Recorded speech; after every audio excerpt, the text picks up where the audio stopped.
that I'll forget every single time. So number one is to add me to the screen. So every time I start the stream, I'm like, oh my gosh, my camera's not working, and it's just because I haven't added me. And the second one I forget is when I hit go live, I'm like, oh, we're there, and then sure enough, it says, are you sure you want to go live? And every time it gets me. So still getting there. We're getting the hang of it. Are you sure? Maybe. Yeah. So, whoops. What's going on, man? Oh, not a whole lot. How are you doing? Dude, the last 3 weeks have been so stinking busy. Yeah. Insane. Yeah. Just with work. Sports world has obviously been busy, but man. Yeah. I'm honestly a little bit tired, but I'm going to be okay. Yeah. little busy, huh? Yeah. But I'm excited. I have a theme for the show today, and we can definitely go over it when we get there. But I like the title. I've already got it picked out. Oh, nice. Yeah. So I don't know. It was a huge week. So we didn't really mention this last week. So I think we should real quick. If you're a Boston Red Sox fan, I think you should be at least a little bit happy. I mean, should they be happy with Rafael Devers? Like, is that the consolation prize? No Mookie Betts, no Xander Bogaerts. Yeah. I mean, I think it has to be because I think going in until that happened, I think most people were expecting him not to be there after this year because they talk like, oh, the contract, negotiations were so far apart. Like they weren't even in the same realm of each other.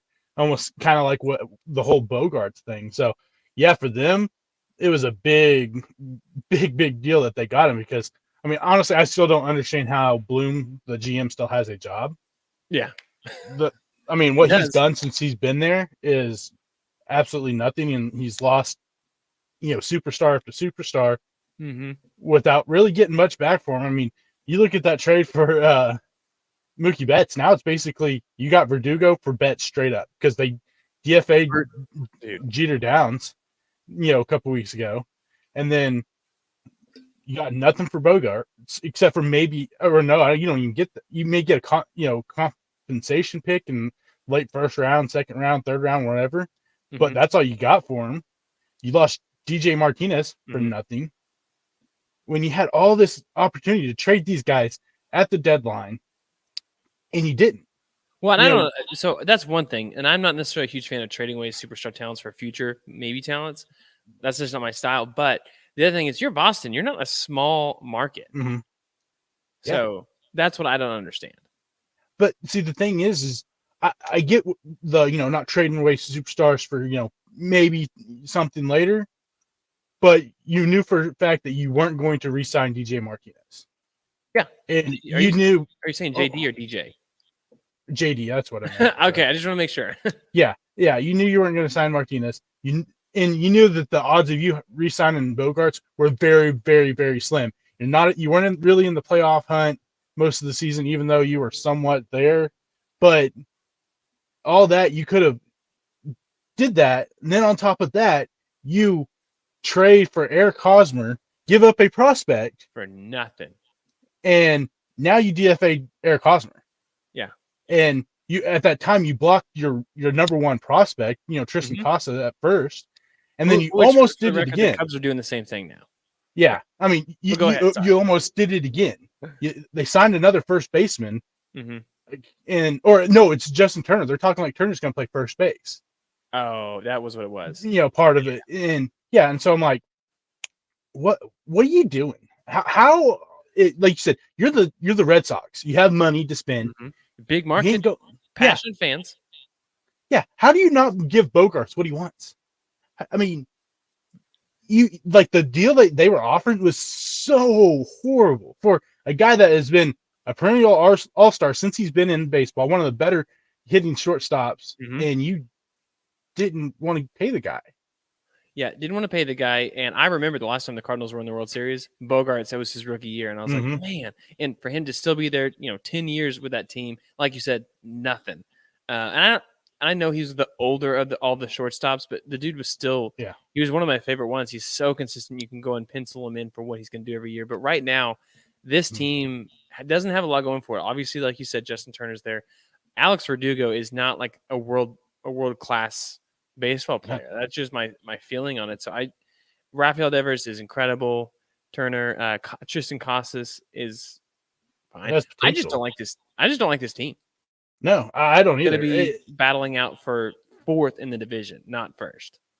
Yeah, I mean, you got Verdugo, who, I think a lot of people expect him to be a lot better, especially bat-wise. I thought the questions with the power were like, will it eventually come? And it doesn't look like it is going to be quite what everyone expected. He's a solid outfielder, defensive-wise. But other than that, you gave up arguably the, top 3 outfielder in baseball for the guy. Yeah.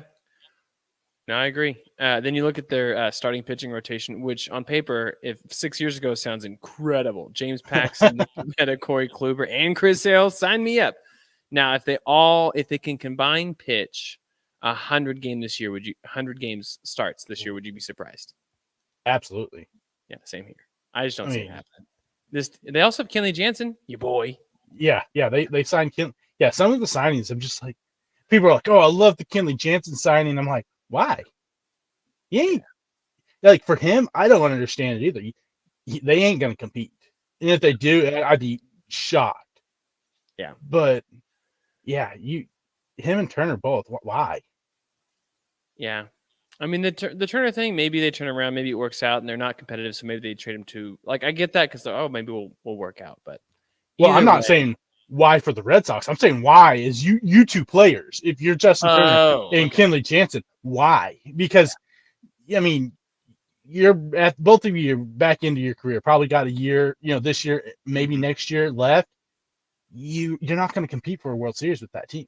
No, not even. And the farm system ain't great. You got Marcelo Mars. You got a couple, few somewhat higher guys, but nothing that you go, oh man, that guy's can come out and he's going to. Besides Meyer, I think Meyer, whatever I think he can be a really, really good shortstop eventually. But other than that, him and Casa, what else do they have in that farm system that you go, oh yeah, that kid is going to be a superstar. He's going to be our next Bogarts. He's going to be our next Dever, or JD Martinez or Mookie Betts.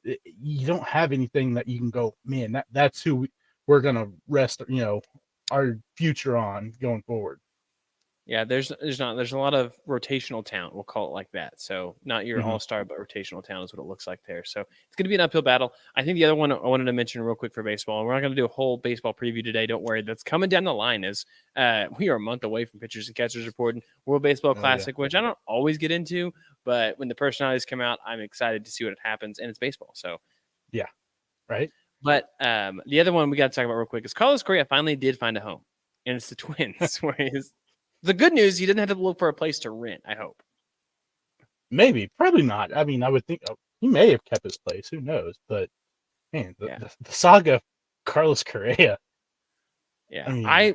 I love that he's with the Twins because, one, it's the Twins I'm not really worried about I don't really care about the Twins that much. There's a lot of teams I despise as a baseball fan and as a Cardinals fan that I don't like. And you're the exact same way, dude, with your team. And so it's so nice to see that happen because the Mets and the Giants, where he almost went, man, that would have driven me insane. Oh yeah. I mean, one Dodgers fan, he goes to the Giants. We see him 19 times a season. The Mets, I think it's actually less this year. I think it's like 14 now. Oh, is it? Oh, with them playing everyone now. Yeah, that would make sense. But yeah, I mean, still, you're playing them how many games every year, and then you got the Mets. They're in the NL and may end up having to face them in playoffs or something. Yeah, I'm okay with the Twins. And there's a lot of people who are like, oh, why would the Twins take him back? I don't understand why they're taking back. I'm like, you not realize that they are a very small market team. They ain't getting the Shohei Ohtanis, the Mike Trouts, these big time free agents to sign with them. So they got to go, a tier or two lower and go, okay, hey, Carlos Correa wants to come. Okay, let's go after Carlos Correa. And he knew too, okay, I didn't pass my physical here, didn't pass my physical there. I know I can pass my physical there because they signed me last year. Yeah, maybe if you have an underlying health condition personally, don't go to these doctors. They're the ones that are like, listen, it's good enough. It's fine. You can play. You got a problem with your heart? Oh, you're good. You're good. Yeah, 200. Yeah, you should be fine. So I loved some of the details, and I think it was I don't know who let it slip, but I texted you about the details. How shocked were you when you saw the rework of the Mets deal after their owner said, no, we're confident it'll work. And then 2 weeks later, they're like, they were having, hey, we'll pay you $300 million, but we're going to make you redo a physical every year. And if you don't pass, we're done. Yeah. I mean, that's not baseball. No, definitely not baseball. But hey, I get it. I mean, I absolutely understand it. Because if that injury that everyone's concerned about, keeps worsening and worsening, then yeah, I wouldn't want the guy for 12 years, 6 years, or whatever they were offering. Hoping, hopefully it doesn't flare up, or hopefully it doesn't get worse. Hopefully it's not a degenerative thing where it just keeps on, getting worse and worse and worse each year. So it makes sense, but yet again, you're like, that's crazy. You don't pass physical, we can void that contract right now, and nothing, we don't take no hit or anything. Yeah, is the closest thing to an NFL contract I've seen in baseball. And I'm all for incentives and like, hey, if you get this many at bats, that kind of stuff, if it works. But I mean, that I was like, oh dang, like that's pretty intense. So that was the other one. There's really honestly no other big signings out there. Like as a Cardinals fan, there are some people I've been, keeping up on the articles and stuff like that. And people are like, well, they got to make any more moves. Don't do anything else. There's no one else out there that I want. And I'd rather just stand pat and I trust the system the way the Cardinals do it. And then for me, it's by July or June.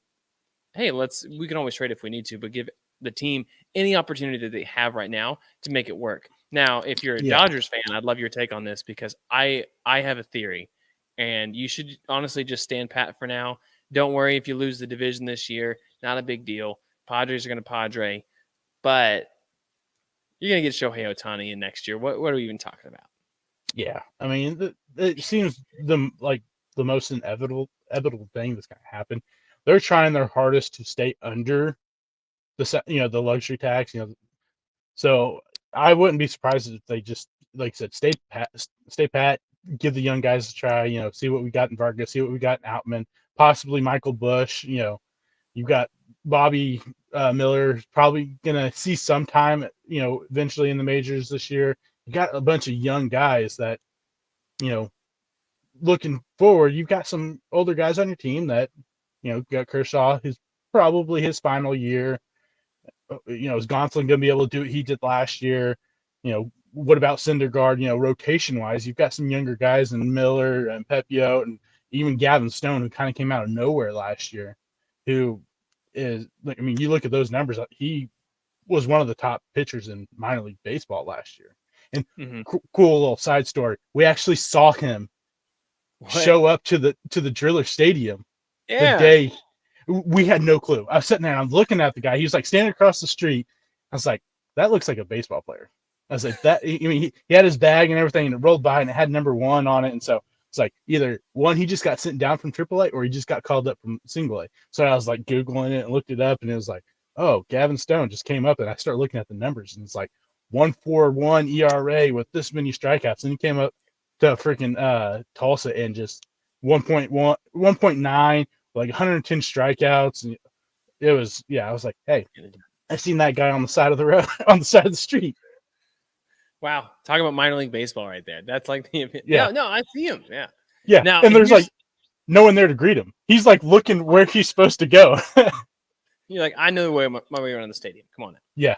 You might want to go that way. Here's a little fun fact. If you're like, you know what, I want to get into baseball, but I just can't. Here's the easiest thing to do is to pick a team. If you're near a minor league baseball stadium, just pick that team. And then you can see their players. Like what you just mentioned. That was awesome. I mean, that's not why you picked the Dodgers, I'm sure. Is it? No, why'd you pick the Dodgers? My dad. So most of his family is from California.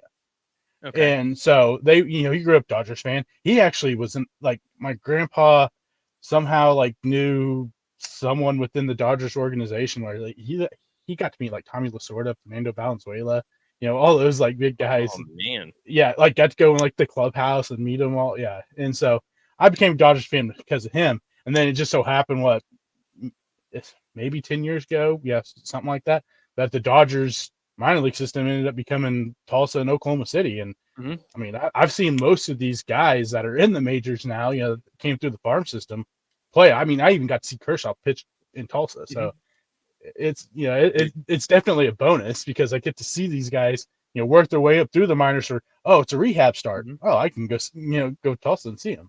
Oh yeah. Well, and whenever Kershaw did his rehab start when I lived in Oklahoma City, and we went, tickets sold out like crazy. It was so fast. Yeah. And someone was like, "Why?" And I was like, "Oh, you haven't seen the news. You don't know who's in the It's one of the greatest pitchers." Okay, yeah, no problem. But yeah, so I mean, that's obviously not why you chose him, but it's a great avenue to see a lot of players on a team that then you can follow all the way up, like you said. I think it's a unique way to do it. Here in Missouri, all the teams are Cardinals. So yeah, and I mean, I don't even know. Honestly, I couldn't even tell you where the Royal AAA team is. They have. I don't know AAA. I know AA is Northwest Arkansas. The Travelers, Naturals, something like that. They play the Drillers. The Northwest Arkansas Naturals. Yeah, that's a very specific team name. Northwest Arkansas. Yeah. I reckon. Yeah. AAA. I honestly couldn't. Storm Chasers, Omaha. Storm Chasers. Oh, okay. So they changed the name, didn't it? I'm pretty sure it used to be like the Omaha something. Had a pig in the picture. Probably. Or maybe that was Wichita. Something. Yeah. I mean, like I said, like the Kershaw thing. He said I wanted to go down to Oklahoma City because that was where he was supposed to only rehab start, and then it was like the day or so after that rehab start, they're like, "Oh, he's coming to Tulsa," and I just so happened to see it on Facebook like 5 minutes after they posted it.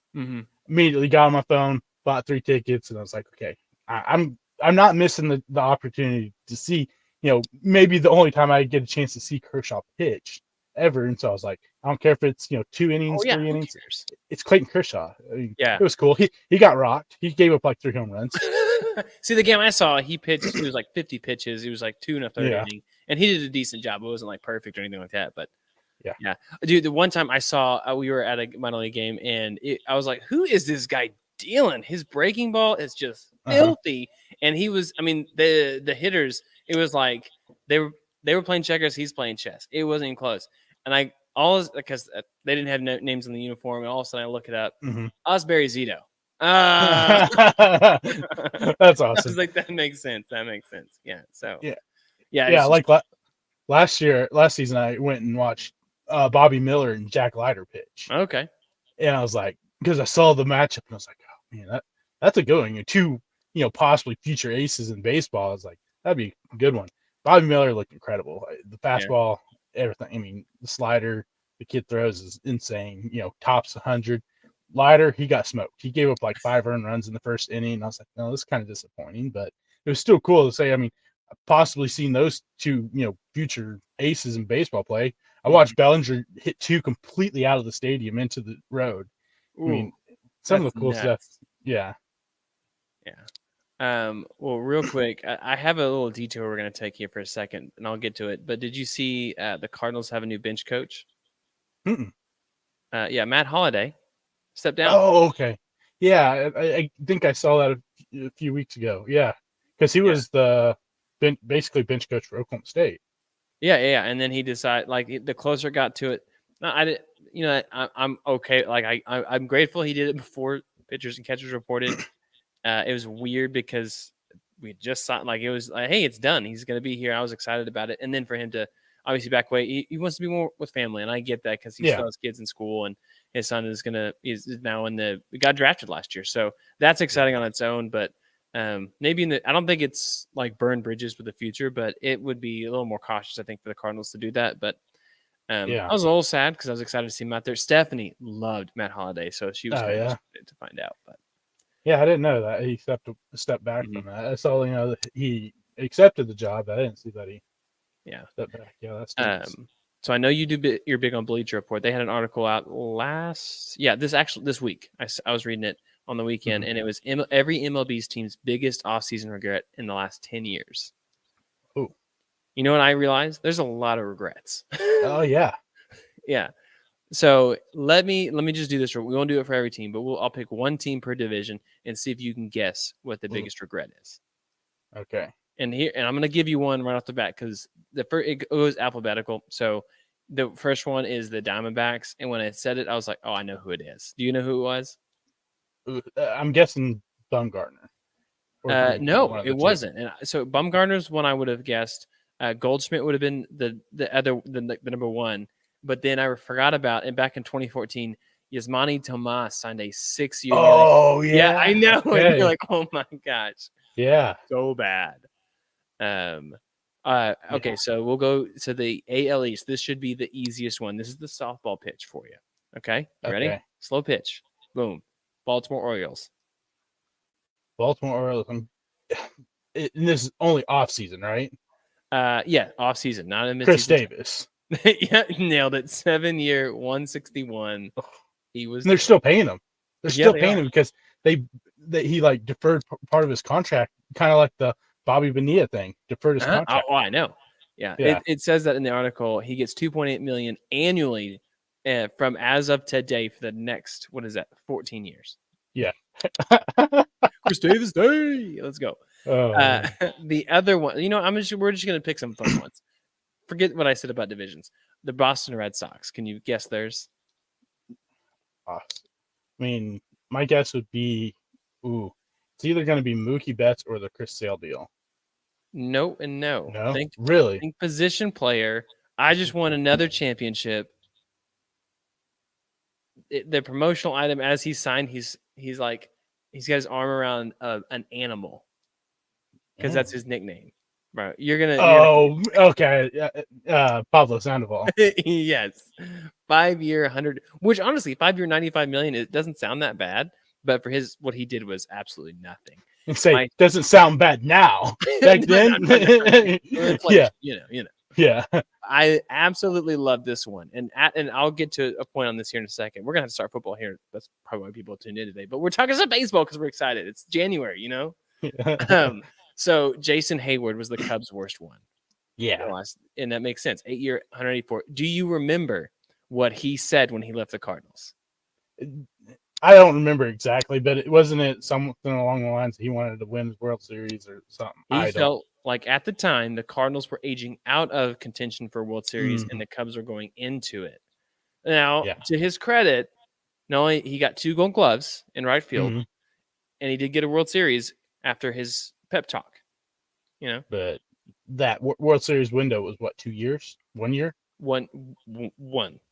Yeah, I mean, that window wasn't open very long. It was not open very long.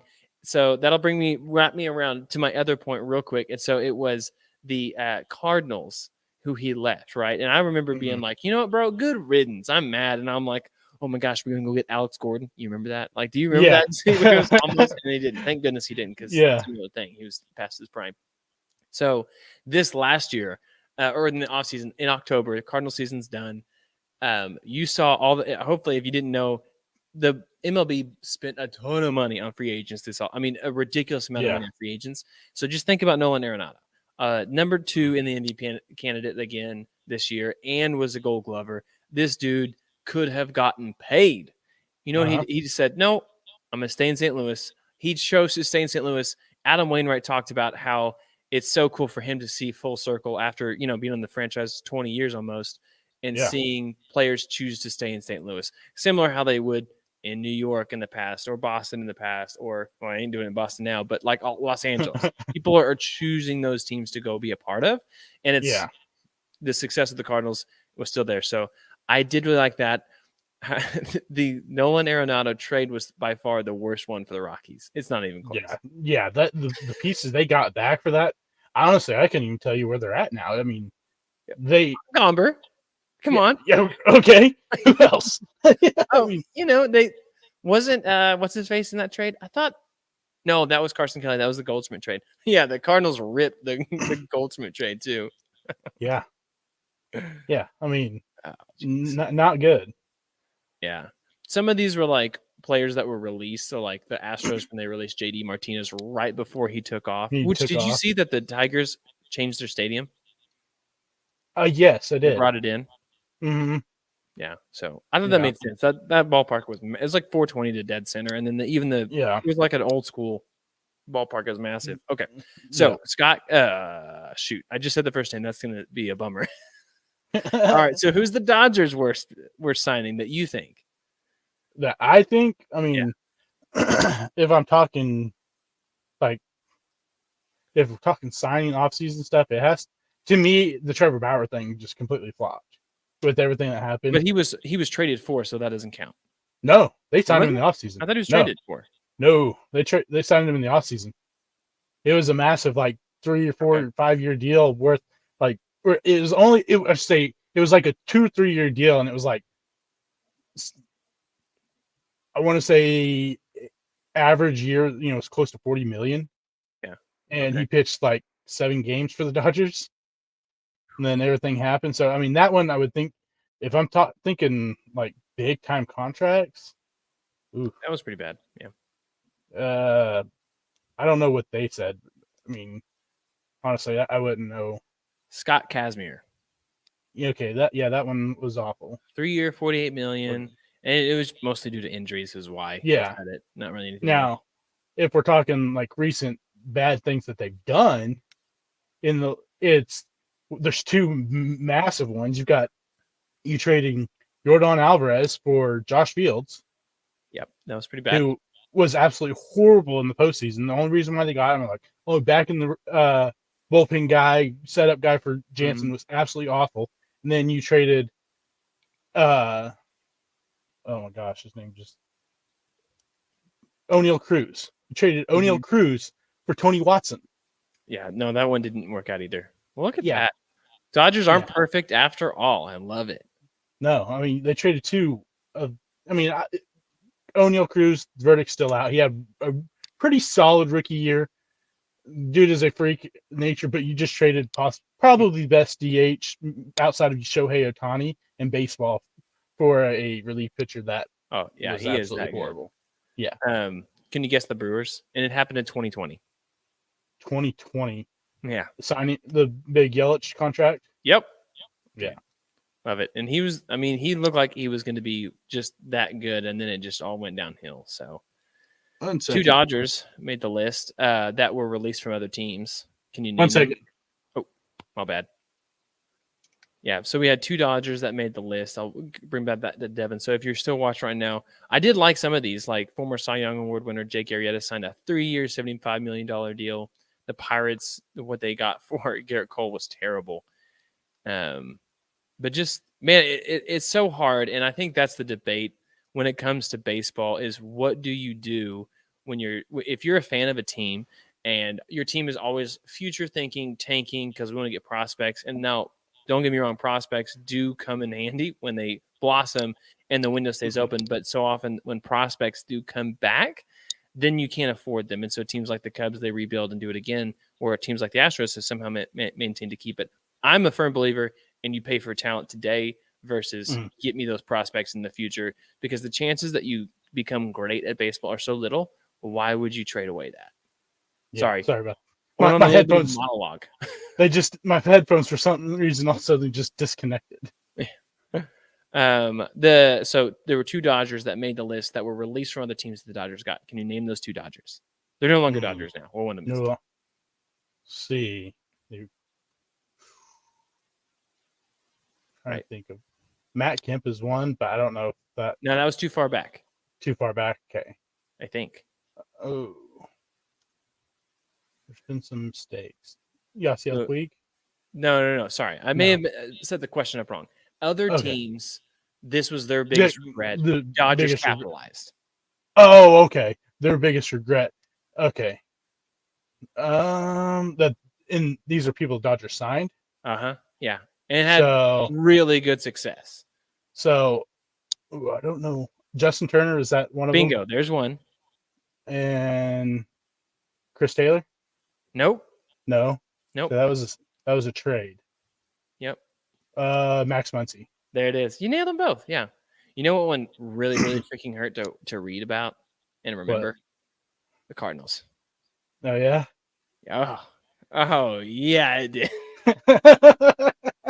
And here's the thing. When the trade happened, I was pretty happy about it. I'll be honest with you, because it was when the Miami Marlins were getting rid of everybody. And that was also a time when people weren't quite ready to come back to St. Louis. And Giancarlo Stanton, remember, we texted about this. And he was like, no, St. Louis isn't on my list. And so he went to the Yankees, which is fine because that didn't work out. Honestly, that Miami should have kept those 3 guys. But so Cardinals got Marcell Ozuna. Did not age well. He did have one good year with the Cardinals. Yeah.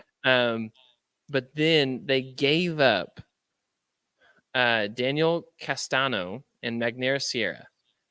Oh, that's not all they gave up. Sorry, I forgot to tell you Zach Gallen, who was a possible dark horse for the Cy Young this year with Arizona. He's been solid. And then the Cy Young Award winner, Sandy Alcantara, my favorite pitcher in baseball right now. Yeah, that's rough. That's real rough. To top it off, the picture of the Cardinals player is Sandy Alcantara in a Cardinals uniform. So that's just mean. So. Oh man, just think of that rotation, too. Dude. You don't trade for Ozuna. That rotation is mean.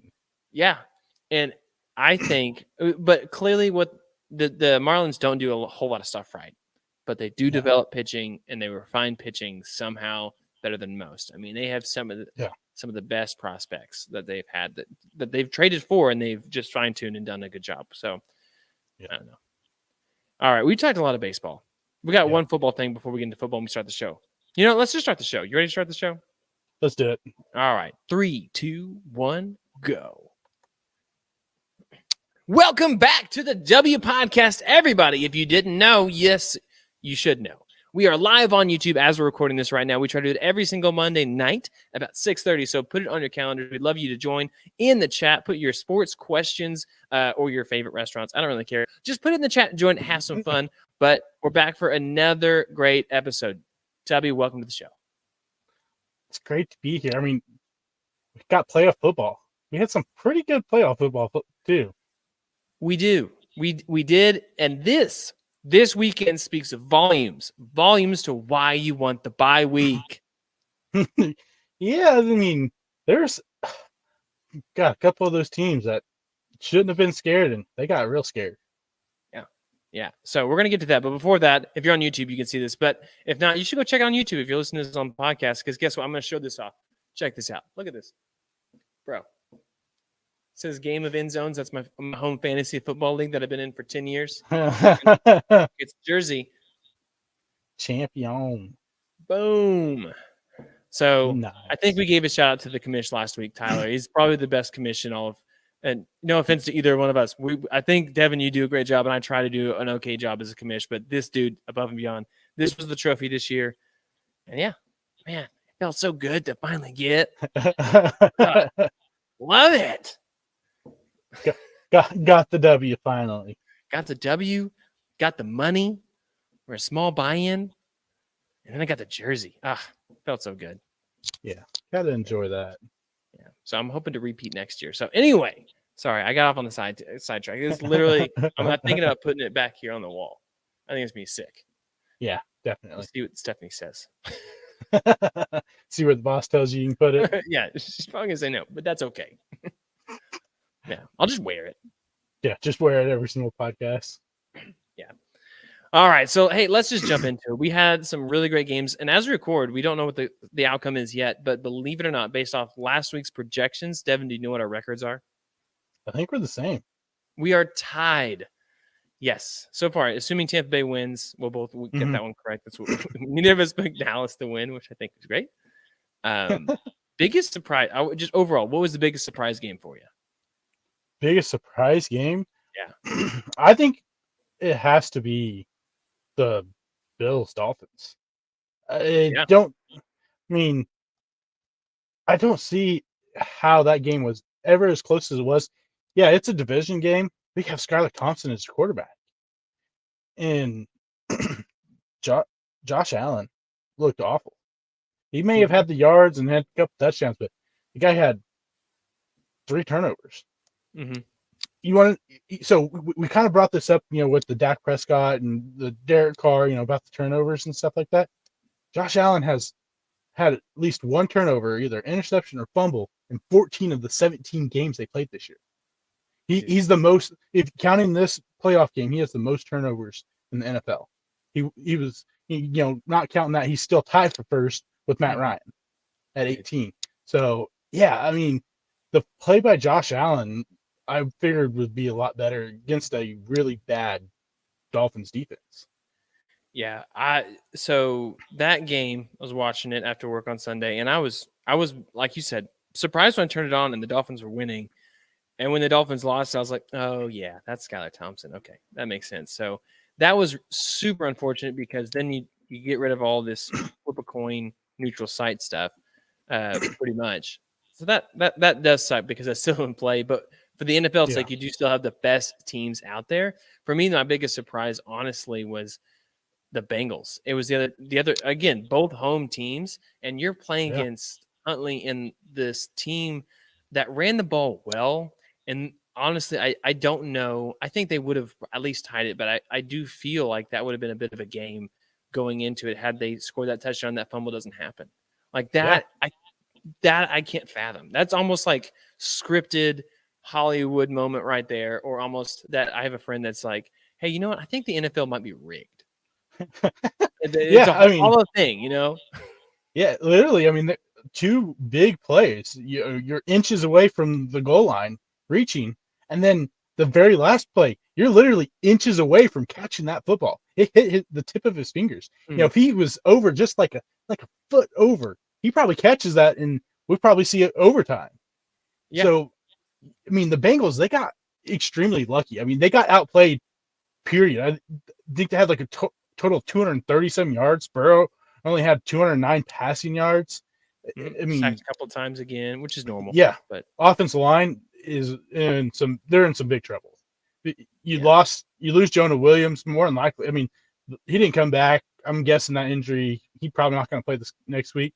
Then you've got your, depending on a Kappa plays, your right guard out. Your starting right tackle out. So now you're starting a rookie at left guard also. It's Joe Burrow running for his life.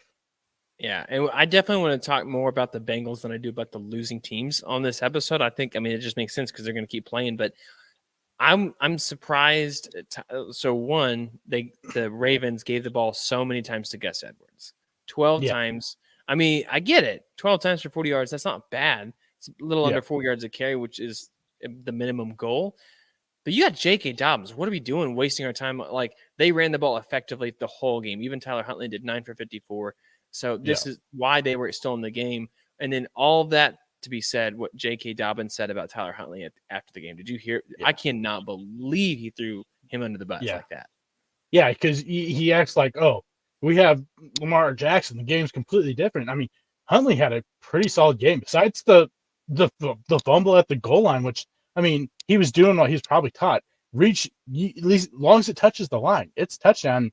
No matter if you drop it or not. Close, though. Yeah, he probably should have went low. Yeah. Instead of, trying to go over the top. But, for him to be like, oh, basically, they should have gave me the football at the goal line and all that. Odds tell you, quarterback sneak works more than a draw on the goal line. So why wouldn't you just do that? The interception wasn't great, but still, Tyler Huntley played a really solid game, and you just threw your guy under the bus like it was nothing. You didn't care. Then he tries to reword it like, oh, well, he had a good game, though. Come on. To me, it's absolutely horrible. It's too late. Yeah. And you know what? 8 games, and I know he was hurt, and that's why. Mm-hmm. How many touchdowns did he have? J.K. Dobbins. 2? Rushing specifically. Just rushing? Yeah. 1? No, you're right on 2. 2 is correct. 2 touchdowns. Okay. So it's not like, oh, he has a nose for the end zone. He did his rookie year. He had 9 touchdowns, and so part of it was the injuries this year. I'm not discrediting it. I'm just saying, you know what? Chill. 2 touchdowns. If you had 15 touchdowns, 12 touchdowns, whatever it was this year, then sure, say, give me the ball. I clearly am going to be able to find the end zone. My offensive line trusts me to do it. I trust them. But at that moment, I'm not faulting them for going the Tyler Huntley QB sneak. Like you said, it worked. And we saw it on this weekend work multiple times for these teams. Yeah. So. Yeah. I mean, and plus, honestly, if I'm the Ravens, I wouldn't even give the ball to Dobbins typically on the goal line when I got Gus Edwards. Gus Edwards is a big guy. So there you go. You're on the goal line. You want your big back in there. Mm-hmm. So, yeah, I thought that was terrible on his part. I mean, because now you got to try to make up with teammate. And who knows? That guy may be your starting quarterback next year. Yeah, I don't know what his contract is, This is his 4th year going to next year, so I don't know what it was, but still, there's a good chance that he could be, because let's be honest, Lamar is not there. We can talk more about it later, but he's not there, right? I mean, he didn't even travel with the team. He did. Yeah. No, he's not there. Yeah. So Joe Mixon, pretty bleak game. They did not control the ball a whole lot. The Bengals didn't, despite winning this game. Like you said, Burrow had a rocky day, but Joe Mixon was not great. P. Ryan didn't. He had the ball 2 times. Ja'Marr Chase did Ja'Marr Chase things, but the rest of the team was pretty pedestrian. This team right now shows that they're beatable, but the good news, if I need to jump back to this Bengals team, let me know. But the good news is they're playing the Buffalo Bills, who almost lost to Skylar Thompson. Yeah. I mean, with some bad picks. Yeah. And so, I mean, I can get that the fact that it may be tougher because you are playing a divisional game. You already played those teams twice. But the fact is that both teams, you almost lost to a backup quarterback, and the other team almost lost to a third-string quarterback. Yeah. There has to be some concerns. And if I'm Buffalo, it all lays really on Josh Allen. 7 sacks. Yeah. To me, it's like, how do you have the record you have with as many turnovers as you've had this year? And if he's turning the ball over like he has been, I don't know if he can beat the Bengals. So he's really going to have to focus in and go, okay, I just can't just give the ball away. And I still think a lot of like the throws, some of them lead back to the elbow. The elbow issue is going to be the elbow issue until this offseason, where he'll probably get a chance to actually rest it and heal it. And so maybe he doesn't have the arm strength, or maybe he knows he doesn't, so he's trying to throw it harder, whatever, and either overthrowing it or underthrowing it. It seems to be a big problem. And I thought maybe he had it figured out, but man, he had 3 turnovers, 2 interceptions, a fumble. The fumble gets returned for a touchdown. I mean, right off the gate in the third quarter, I was like, man, they may be in trouble, because the offense really wasn't doing a whole lot there for a bit. The Dolphins defense out of nowhere showed up and was getting pressure on Allen. But I mean, luckily for the Bills, that they have a solid defense for the most part. But man, I just don't understand how you almost lose to Skylar Thompson. We saw what happened in the Jets game. I mean, the week before, they barely sneak into the playoffs. They scored 9 points? Was it 9-6 was the final score of that game? And you just gave up 30. Well, okay, but still. I mean, you just gave up 31 points to a third-string quarterback. You got some issues. What both them and the Bengals have going for them is the bounce back game. They definitely can do it. I believe in both these teams. They're too talented not to. Now it's going to be health, and can they keep their quarterback upright? Because both these teams' offensive lines have struggled, and then you just throw. But they both have so much talent. It shouldn't matter. Like, I think the secret weapon right now to succeed for the Bills should honestly be Cook. I think he is the key. If they can make a super deep run, it's because they're able to effectively run the ball. I'm not super huge fan of Neiman Hines. He's change pace, whatever, but I think he is the secret weapon for them. And then, obviously for the Bengals, it's got to be Joe Mixon. Joe Mixon has to be able to get the ball going, and I don't know that they trust their running game enough or their offensive line enough to do that. And I think that will be potentially the biggest cap on the Bengals this postseason. Yeah, I mean, that offensive line for them is the major, question mark. Can they? Are they able to run the football? They're able to open up enough lanes for Mixon and P. Ryan to run the football? And can you keep Joe Burrow from laying on his back or having to run or trying to scramble all the time because he has no time to throw the football? It is going to be a big question, because they've got some decent pass rushers. Rousseau's, pretty good. You got Ed Oliver in the middle, of that defensive line. So, yeah, can you keep him up is going to be the big question. Luckily, their defense, for the Bengals, the defense played good enough, and they got him the big touchdown at the end. But, I don't know. Like you said, both teams have an immense amount of talent, but only one team can really bounce back. One team's going to have the actual bounce back game, or, who knows? They both may not. You may be a low scoring game. We may be thinking, oh, it's going to be, 34-31 like we saw with the Bills Dolphins. It may be a lower scoring game. Who knows? But yeah, I think for both teams, they both have to find a way to keep the quarterback upright. And to me, the biggest key is Josh Allen has to make sure he's not throwing the ball to the other team or dropping the ball on the ground. Mm-hmm. Yeah, and it's gonna. We'll get to that preview of that matchup here coming up because that's like you said, one of them's gonna bounce back, one of them's not. They're gonna have a disappointing offseason to go ahead and start early on. As we're recording again, the Tampa Bay Dallas game is going. Dallas just went 3 and out, and what was that? 1 minute and 13 seconds. So not off to a hot start. Dak Prescott, we'll see how he does. Hey, I think Tampa Bay's to lose. At least he didn't throw an interception. I was waiting for you to be talking, me to look over on my phone and say, "Hey, dude, he just threw a pick 6." I was literally waiting to do that.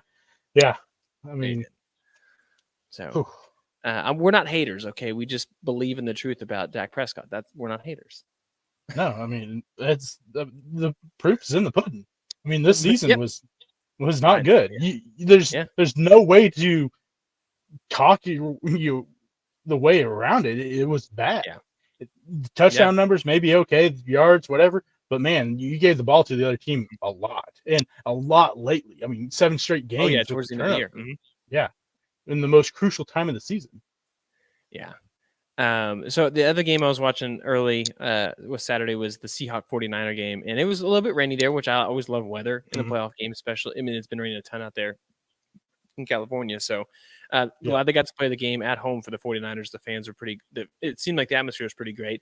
So I'm watching it, and at one point it was 17-16 at halftime. Seattle's winning. Like, oh, okay, all right. And then San Francisco does score, and I look up, and oh my gosh, somehow it was 41-17.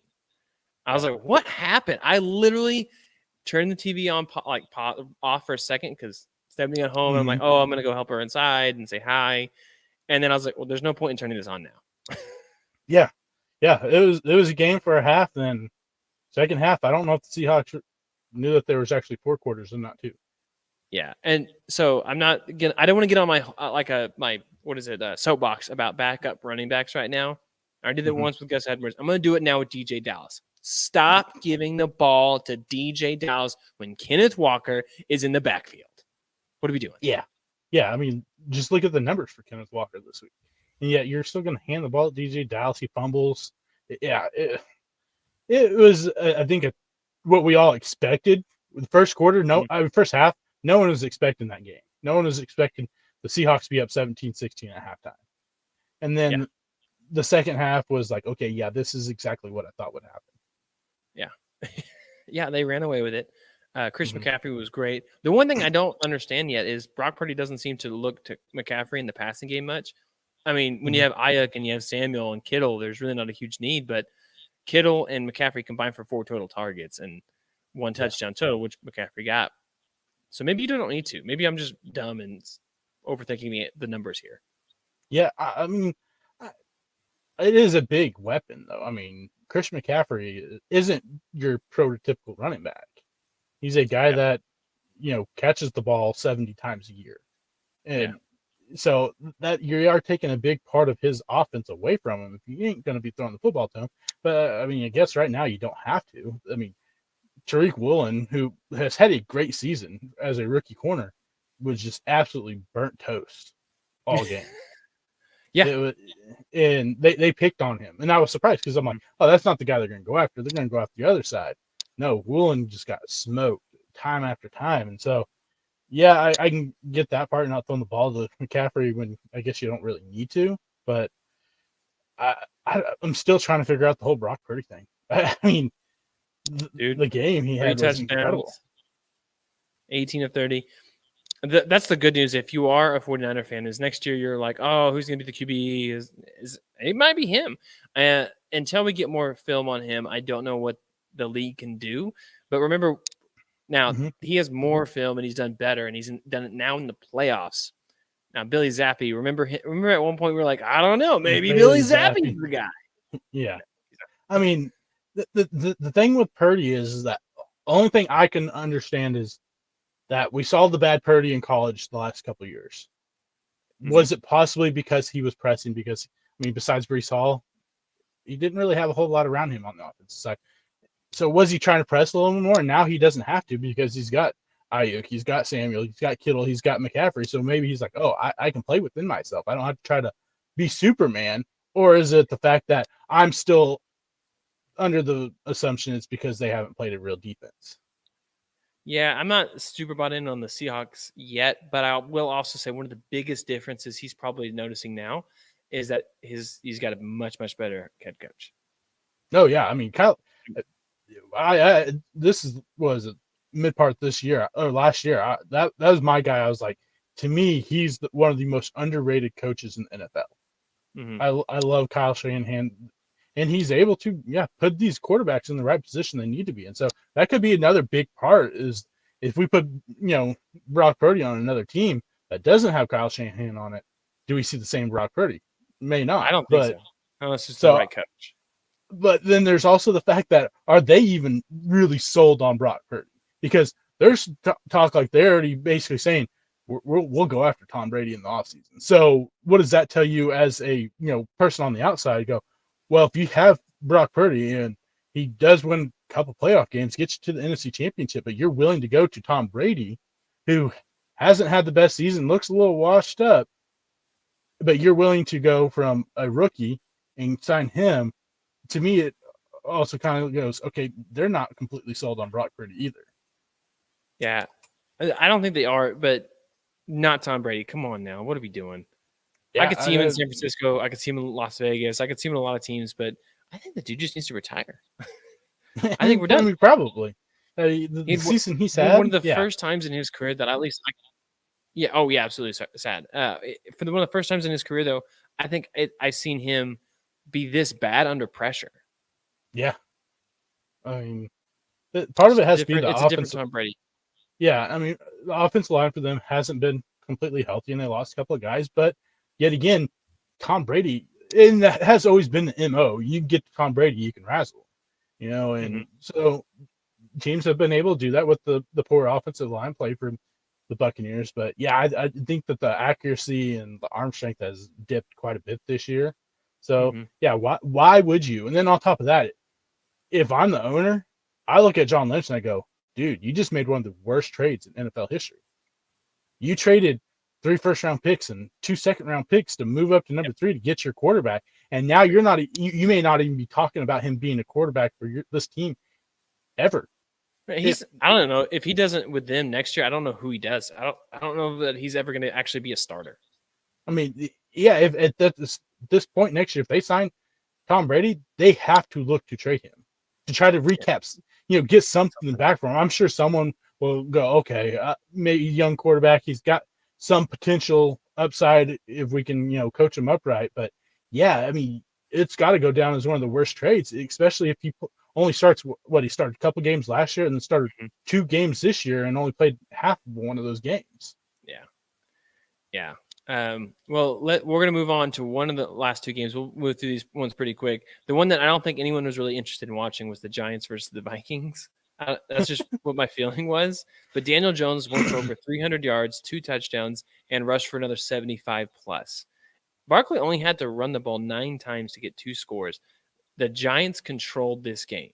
And one of the biggest plays for me that I saw this was that 3rd down and 1 trick play that the Vikings ran where Justin Jefferson threw it back to Kirk Cousins. I didn't get it at all. Like, it just made no sense. Run the ball. And it was like early in the game too. I'm like, why are we running trick plays like this early on in the game? I can understand if it's like towards the end of the game and you really need that first down, but you're doing it the first quarter. Well, why? That to me that makes me question the play caller going, you're not 100% sure on what you're doing right now. And so yeah, I mean, all those numbers, you talk about Daniel Jones, he's the first player in NFL history to have 300 plus passing yards, 2 passing touchdowns, and rush for 75 yards in a playoff game. First player. So anybody had that on their bingo card? Right. I mean, you had that B14. But I mean, like you said, that they controlled the game, and they had 4 possessions where they scored, where they went at least 75 yards to get the points, and that right there, it is a crucial part that we saw. I mean, one of them was a almost 10-minute drive, and they only ended up with 3 points, but they still got points, and those points, at the end of the game, that they were crucial for them. So, I think this is what I expected. I expected us to see the Vikings fumble because they played so many close games. Yeah, had the best record ever. One score NFL games. Record 11-0 in 1 possession games in a season. Yeah, and then you look at the non 1 possession games, and they just got absolutely blown out. And so I'm like, the luck has to run out eventually. Mm-hmm. And honestly, it's no fault to Kirk Cousins. Kirk Cousins probably had the best playoff game he's ever had in his life. One of the best games he's played. Besides the final play when you throw it 3 yards when you need 8, which doesn't make sense. But other than that, Kirk Cousins isn't the reason why you lost. Yeah. Your defense just got destroyed. I mean, Isaiah Hodgins had a come-out game. I mean, no one expected him to have over 100 yards receiving. But, yeah, I think to me, that's what I expected. I know a lot of people were still on the Vikings because of the record and stuff like that. But I expected the Vikings to do what the Vikings do. Mm-hmm. Yeah, and they did. So I would agree. Hands down, his best career game he's had in the playoffs, which is great. He even had a rushing touchdown there on a quarterback sneak. The same Tyler Huntley playing worked for them. So yeah, but this was I think I picked Minnesota like a dummy in this game. I think you picked the Giants. That's right. Yeah. So that one was pretty tough. Now let's pick the other one where I picked the Jaguars to win, and man, was I sweating at 27-0. Yeah, you look at that score. I wasn't sweating anymore. I mean, I've been making this joke since it happened. I'm like, how on earth did you let Brandon Staley back on that plane to Los Angeles? How did you not say, hey, dude, you got to find your own way back because you ain't part of this team anymore? How do you blow a 27-point lead? And this is the part in the playoffs. And this is the part that blows my mind the most. So the 27 points they scored, they threw the ball 20 times, ran the ball 16 times. Pretty almost even. Great. Once they're up 27-0, they throw the ball 23 times and run the ball 7 times. What are we doing? Dude, how do you? I agree. Somehow you still won the time of possession, but what do we do? You force 5 turnovers. Turnovers, and you lose the game after you're up 27-0. It is crazy how the guy, I don't know how he hasn't been fired yet. And here's the other thing. Hats off to the Jaguars for still running the ball. They still won the running game. Etienne hit 20 carries in this game, down 27-0. You know what? We've been saying it all year. Run the ball, people.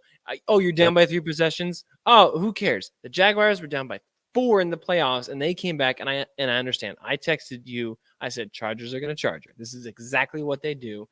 Texted to one of my buddies who's a big diehard Chiefs fan all his life, and he said, yep, this was us against the Colts in 2013. I think it was 13. And so he's like, this one's, it's nice because it's a division rival, but it brought back a bad memory for him. Yeah, I mean, if you don't do something about it now, and right now, and I text you this, right after the game, you have an opportunity to go out and get one of the best offensive minds in football and one of the best quarterback guys in football, and Sean Payton. Fire Brandon Staley so you're not wasting Justin Herbert's career. Like he's we saw with more like Philip Rivers. Yeah, exactly, and that's the problem. You have a one of the best quarterbacks, potentially be a top 5, top 3 quarterback if you can just get the things right. And you have the opportunity right now. And to me, of all the jobs that are available, this would be the one that I would want the most because I've got a legit superstar quarterback. I have a really good running game. I have one good receiver and another one good if he's healthy. And you've got the pieces there on defense if you can if they can stay healthy and maybe add a couple of guys to the draft and help that offensive line out to be a really good team. And Sean Payton could do that. And there's already talks that he's already built up this giant, coaching staff outside. Mm-hmm. Vic Fangio as his defense coordinator. I don't know quite who the offense coordinator was that they're talking, but if it's an offense coordinator under Sean Payton, he's got to be pretty knowledgeable of what he's doing. So don't waste any more time. Get rid of him. Go out and throw your name, even if you have to trade your first round pick for Sean Payton. I think, to me, at this point, that's got to be an absolutely must, because you don't want to lose him to the Broncos. He's entertaining the Texans and the Carolina Panthers. I know. What does that tell you? I know that he really wants to go somewhere that has a quarterback, and they will have picks early in those drafts to get a young quarterback, or trade up and get a young quarterback that he can mold. Why not just fire a coach, go out and get him, and then you got the quarterback. You got the main piece that you need. You've got a franchise quarterback there. Yeah. But you got to make the move. And if you don't, you are going to look at and see exactly what we see in Phillip Rivers and be the guy that takes out Dan Marino. Yeah, takes out Dan Marino for most touchdowns by an NFL quarterback to never win a Super Bowl. Yeah, and how many did Dan Marino have? Can you remember? Oh, it was 4 something. I don't remember the exact number. 430, 429. It was 420. Yeah, sure 420. And Rivers is like 434, something like that. Yeah.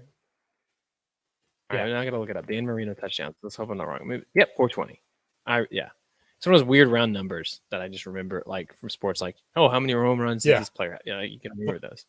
So I don't know what to expect from Trevor Lawrence. I'm very nervous as a Chiefs fan playing this team this week, because 5 turnovers, they still were able to get it done.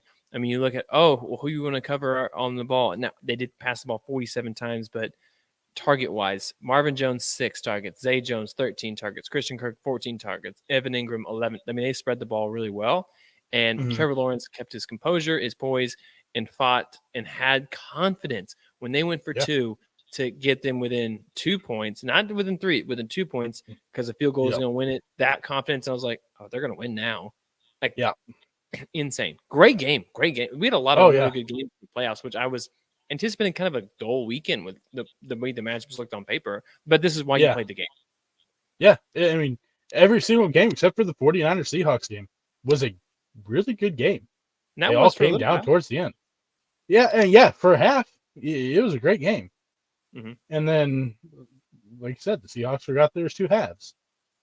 Mm-hmm. Forgot there's for sure they did.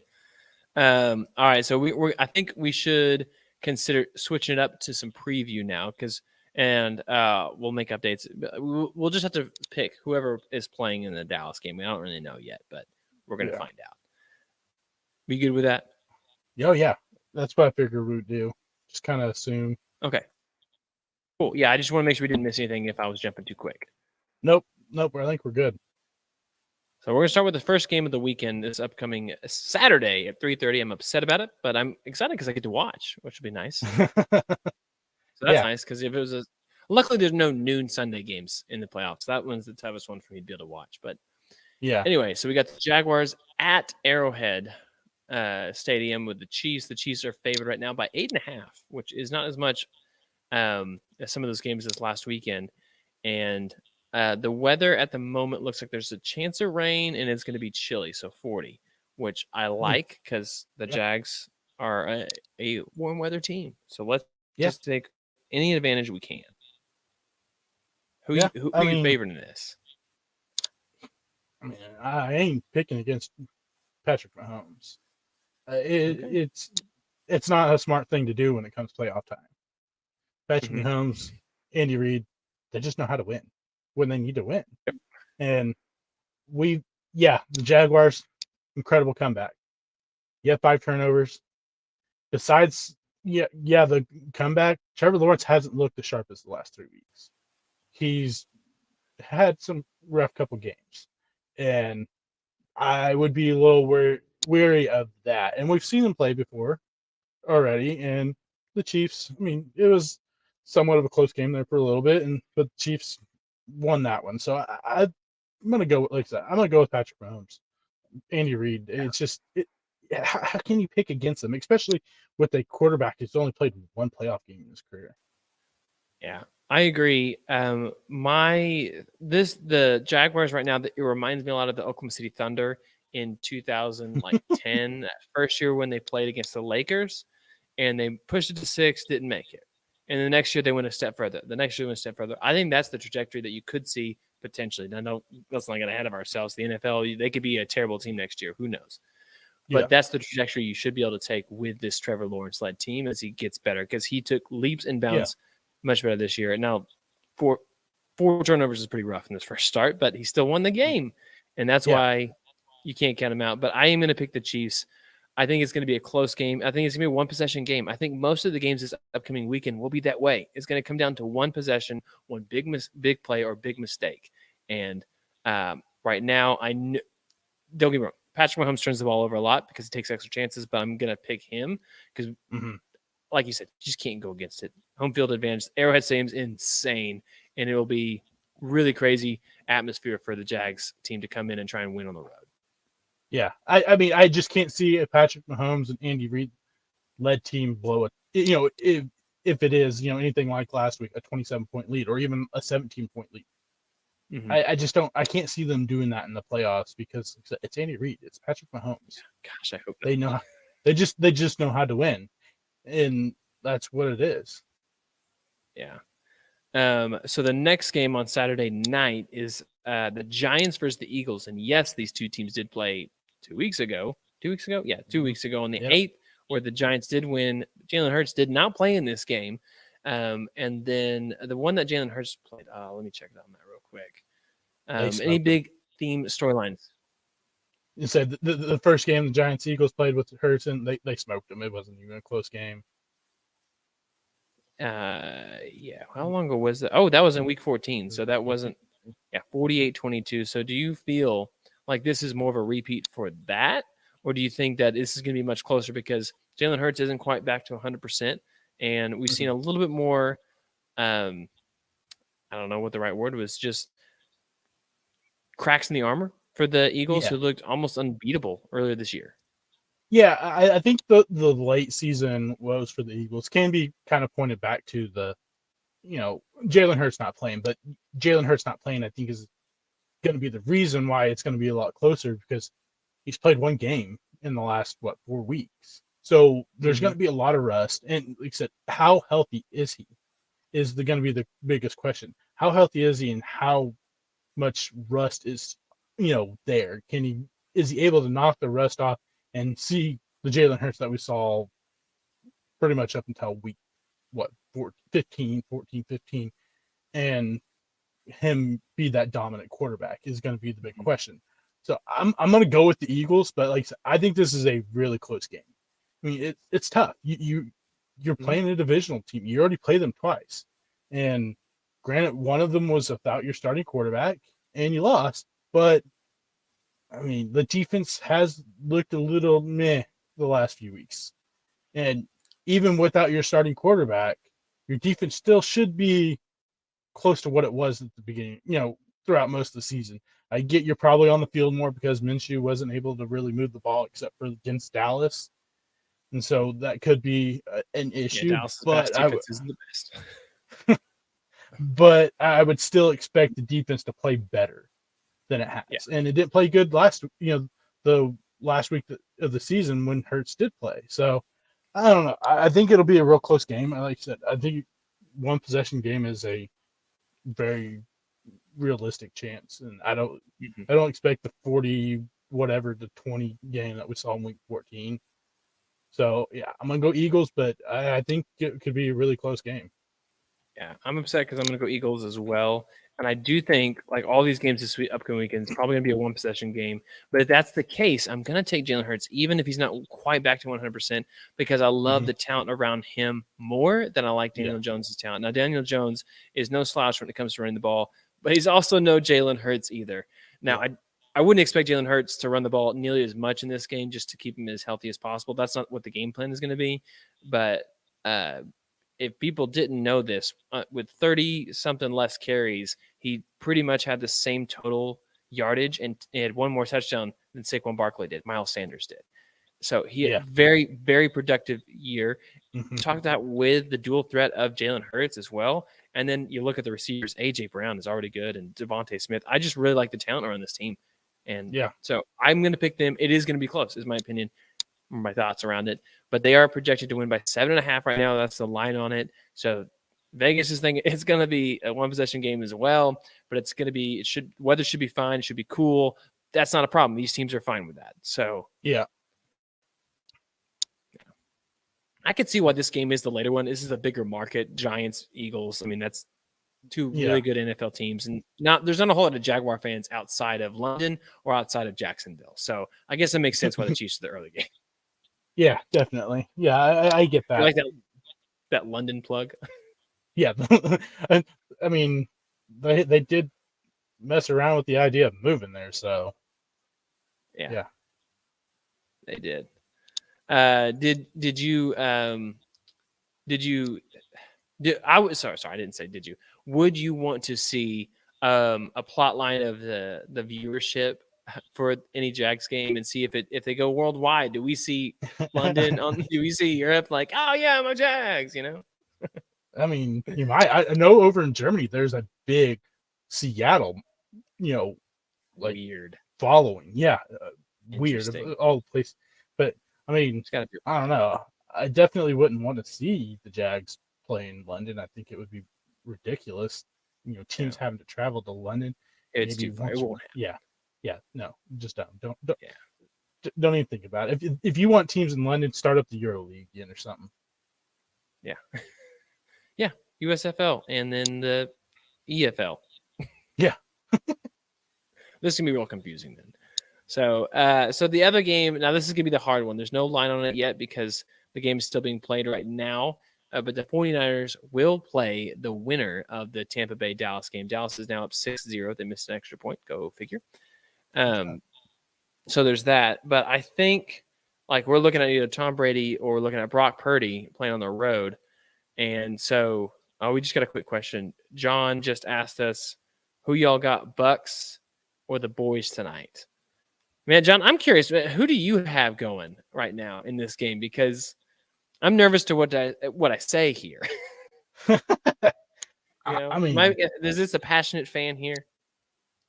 I don't think that's his team either. Okay. No. Actually, he might actually be a Buccaneers fan. Okay. Well, to your credit, I picked the Bucks. Didn't I pick the Bucks? We both picked Bucks in this game. Oh, we did. Yeah. So. I think they're going to have a chance. I just don't trust that. I think they are. He said, I'm biased. I'm a Bucks fan.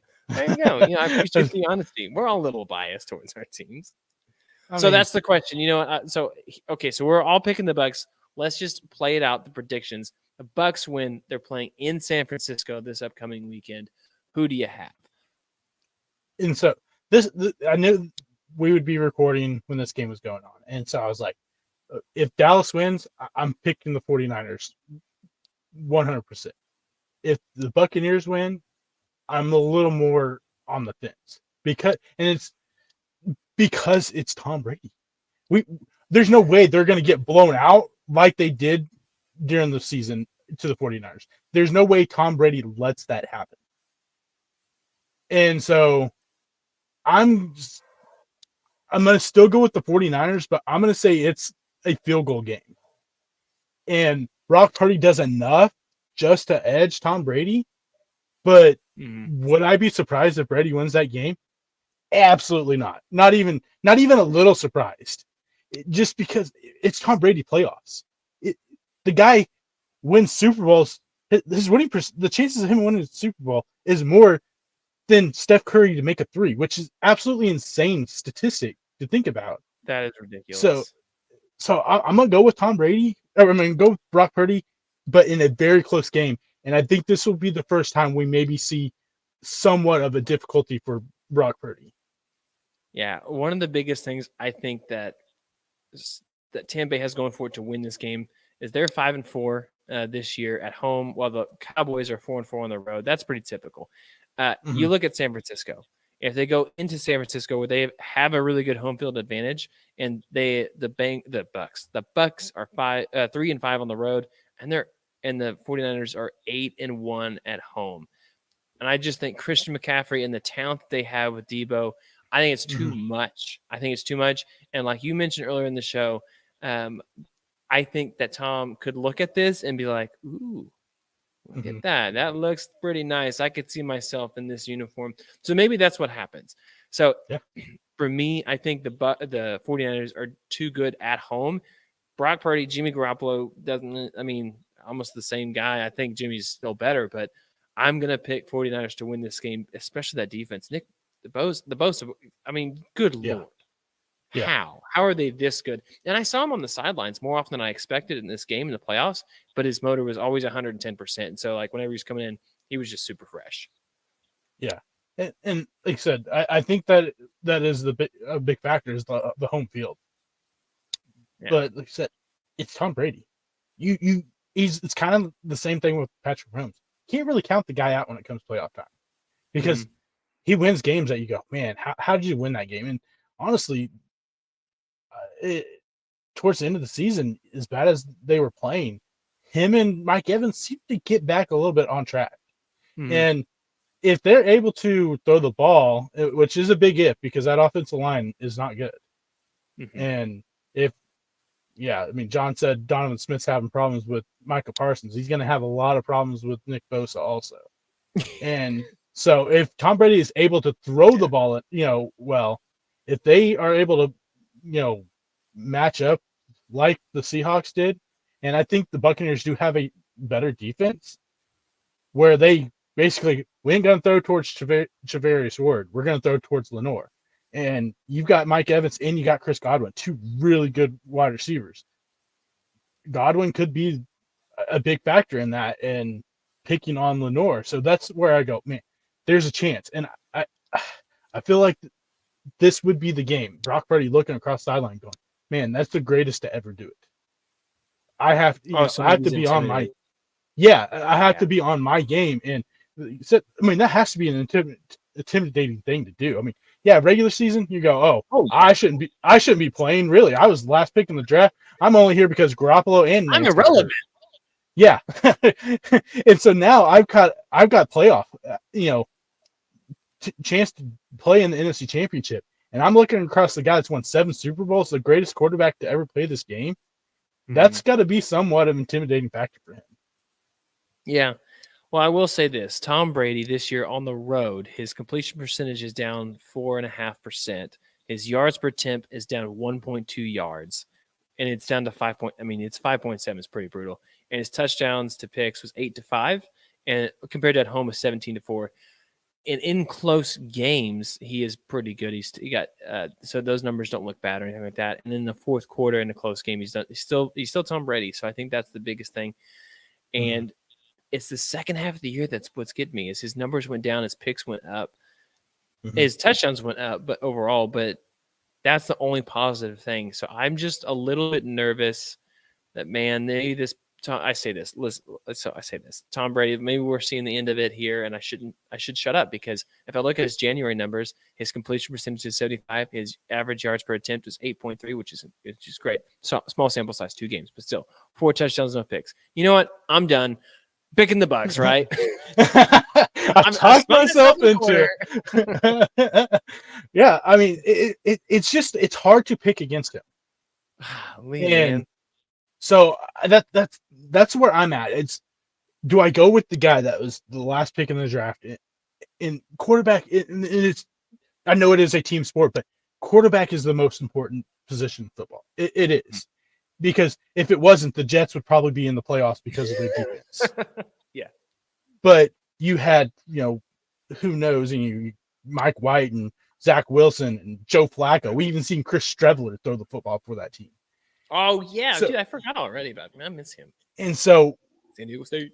It's the fact that you've got Tom Brady and you've got Brock Purdy. And we haven't seen Purdy really have a bad game except for like a few halves. He had a couple rough halves, not the best, first half against the Hawks, and a couple weeks ago he had a rough first half. But eventually we're going to see a bad Brock Purdy. And wouldn't it would just be the most Tom Brady thing, it be against Tom Brady in a playoff game when you basically, when it comes Tom Brady for sure. Yeah. When it comes to playoff game, you basically throw Brady's numbers, regular season numbers out the door because it's a different season for him. He knows I can turn that switch on typically in the playoffs and I can will my team to a win. And so I don't think there's any way we see the type of game we saw 49ers Buccaneers, midseason. Yeah. Do you remember when LeBron used to be able to do that? Yeah, but now his team is terrible. That's not the same. Yeah. It should be. It's basketball. It should be easier. Yeah, but at least Tom Brady has a decent cast around him. Yeah, LeBron James, not so much. We got Russell Westbrook, Anthony Davis. I mean, I know they're both hurt, but come on now. Say Anthony Davis, they're talking like he might be out for the season. He should just call it quits. He's done. Or unless he wants to keep getting paid, why not, man? That's fine by me. So down to not play. Why not? Yeah. So we got this real quick. So we got to make a pick between if it's either or, and I'll mark it on the show notes. So we'll have the record for next week. So 49ers versus Cowboys. Who you picking? No question. I'm picking the 49ers. Same. Okay. So 49ers Bucks. Who you picking? I'm going to take the 49ers, but I'm going to say they win by 3. I think it's going to be that close. We should have done that. We should have been like one more prediction to get some separation because right now this is ugly and we keep picking the same games and I don't like it. So you're tempting me right now. I've already backed myself into a corner and then I turned around and I was like, I'm picking Brady. And so here I am. Now I'm concerned. I'm concerned. Yeah, because it's no brainer if it's Dallas. It's San Francisco should win that game. Yeah, that's what I was saying. I mean, if it's Dallas 49ers, no question, I'm picking 49ers. It's Dallas it's 49ers Bucks. I'm like, it's Tom Brady. It's Tom Brady. It's Tom freaking Brady. Yeah, it's tough. So we still have one more game to pick, so we might have a difference. So I can wait to make my pick until after that? Sure, if you want to. Oh, okay, well then I'm gonna hold off just to see what happens. All right. You gave me the choice. I mean, why not? Yeah. All right. So the other game we have the Bills versus the Bengals. It is in Buffalo. No coin flip needed for this one. So it'll be the first time that they've met since the quarters. Obviously, there's going to be a lot of emotion, I think, on the side of this, and a lot of fans are going to have a lot of extra invested into this one for sure. This is going to be played in Buffalo. The weather should be fine. It should just be cold as it would be in Buffalo in January. Buffalo is the early game, in case you didn't know that, and they are. What are they? They are favored by 5, so they are projecting this one to be close. So who are you picking? Yeah, this is another difficult one because you got two really good, really talented teams. I've picked the Bucks or the Bills because of the Bengals offensive line. Okay. I think they're going to struggle, and I think Josh Allen will be a little more careful with the football, and hope, for their sake, doesn't make as many mistakes. And so I'm going to go with the Bills. The Bills defense hasn't been great, but I think we look at that offensive line and go, Jonah Williams isn't great anyways, but now you take a step back and you go Jackson Carman in there, and your Kappa doesn't play. You got your right guard missing. You're starting right tackle. He's out for the rest of the season. So and I don't even know if the left guard's the normal left guard. I'm pretty sure he's a backup too. So basically, you have one guy on your offensive line that was supposed to be a starter at the beginning of the season. Mm-hmm. And I think Josh Allen is able to will his team to get him to that NFC Championship game.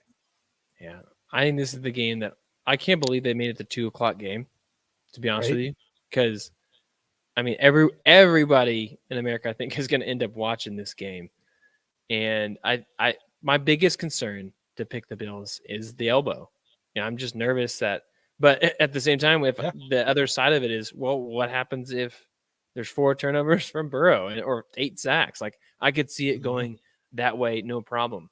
this year, Josh Allen was just as good as he was being dual threat. And Mhm. I mean, it's just so hard. I mean, they're at home. There's so much talent. And like I said before, I think for me, the biggest like X factor for the Bills is going to be, can they run the ball effectively with Cook? And I like Cook a lot. And so I really, man, this is tough. And it shouldn't be tough. Why is this tough? I have nothing on this game. I literally am just talking about it. Why is this hard to pick a team? I mean, you got two of the best teams in football. Yeah, thank goodness the Chiefs don't have to play the suit again. I say that, but fingers crossed that I'm not saying that. Oh man, I wish we'd have played the Bengals this weekend. The Bengals, the Jaguars, fire. And see, and that's another thing for me is that game against the Ravens. Like you said, someone has to have a bounce back game. Mm-hmm. Someone has to. So is it Joe Burrow who only had 209 yards? Possibly. Or is it Josh Allen not turning the ball over 3 times? Yeah. And I'm gonna go with Josh Allen. And that's it. And it's not saying that Burrow won't have a good game. I just feel like Burrow's gonna have a hard time because that offensive line is so beat up.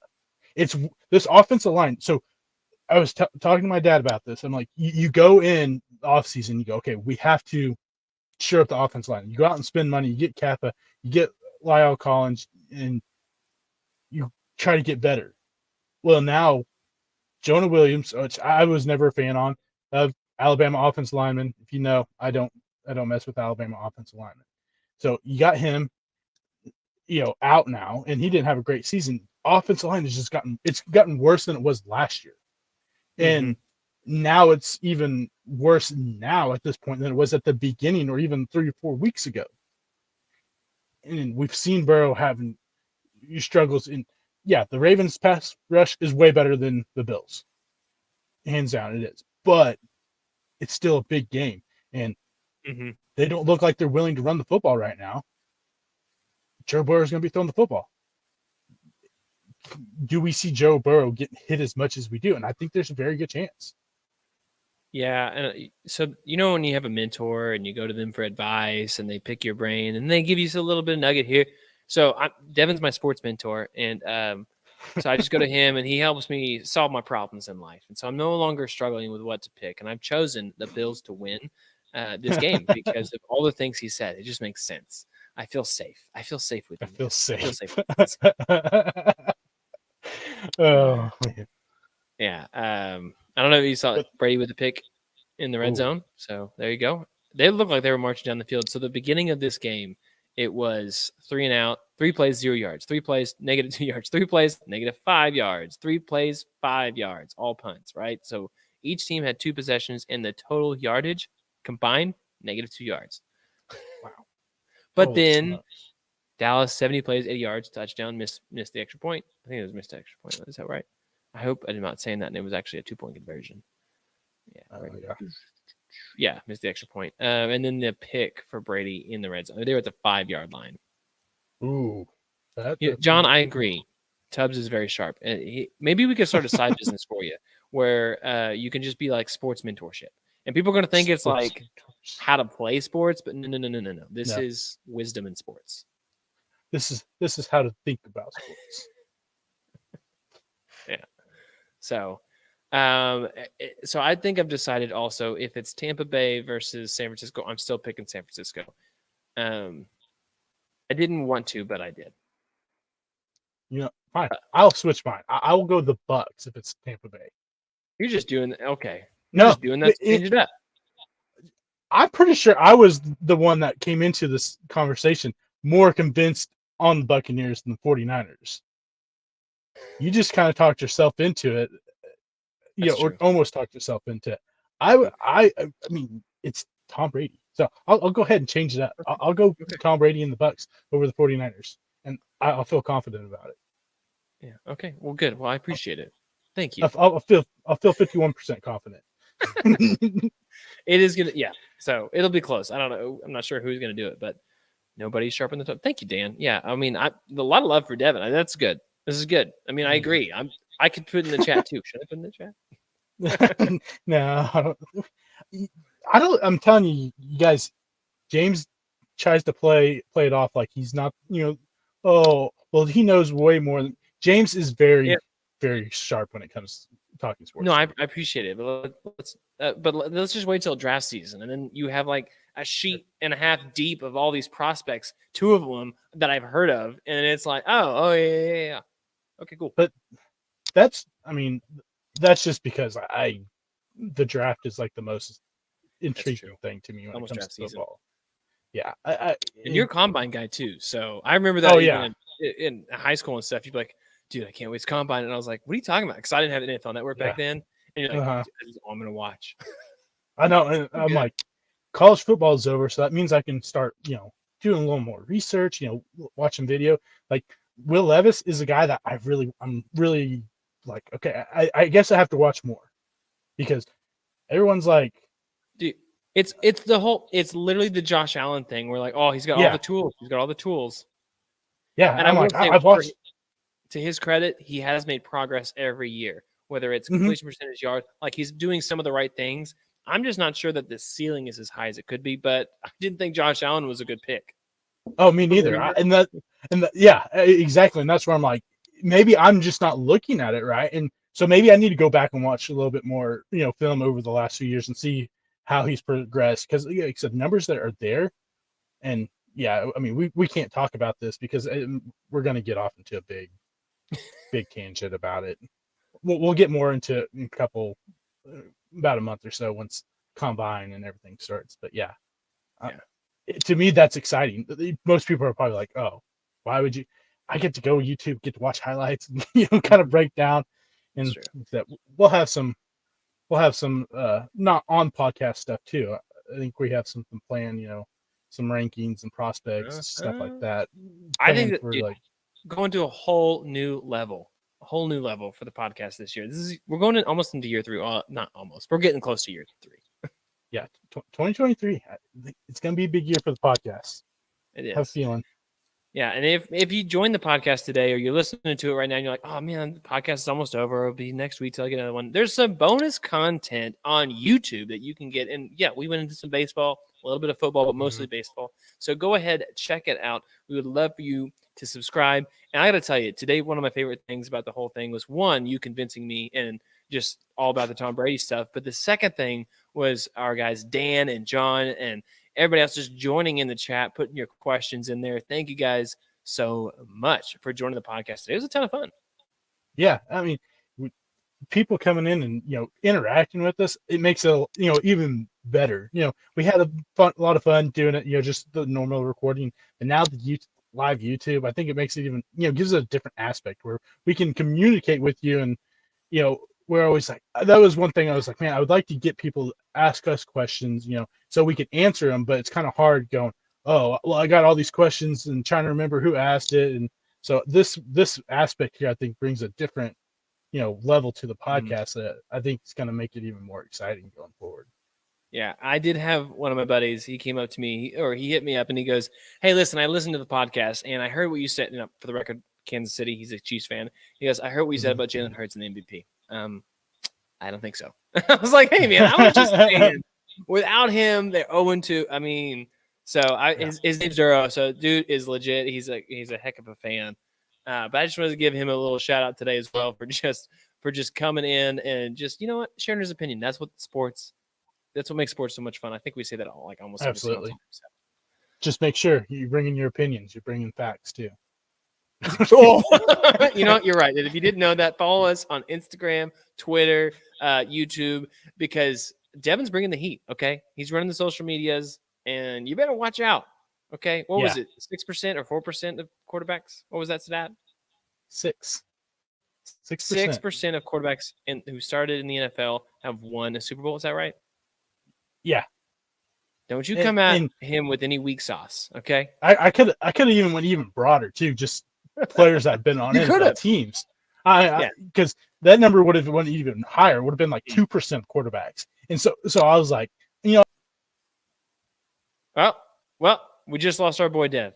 So not sure what happened, but guess what? I think that is the end of the podcast. But if you didn't already, make sure you subscribe. Give us a review. Thank you so much, everyone, for joining, and we will see you all next Monday.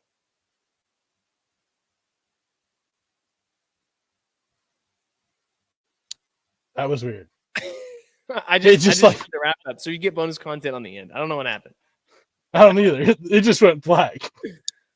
Yeah, that was weird. I was like, oh, I guess we lost him. That's a podcast. Yeah, it just went black. I don't know what happened there. That's awesome. I'm gonna hit in the broadcast legit. What a call on the Cowboys, 4th down and goal, and went for it. Oh, there you go. Who would have thought? Now they're up 2 scores. Ooh, Naked bootleg, classic call. Appreciate it, John. Thanks for throwing it in there. All right, we're gonna be out. We'll see you all next week. Okay. All right, see ya. Hold up, Dev. You stay on. Oh no, I'm staying on. Oh, okay. You just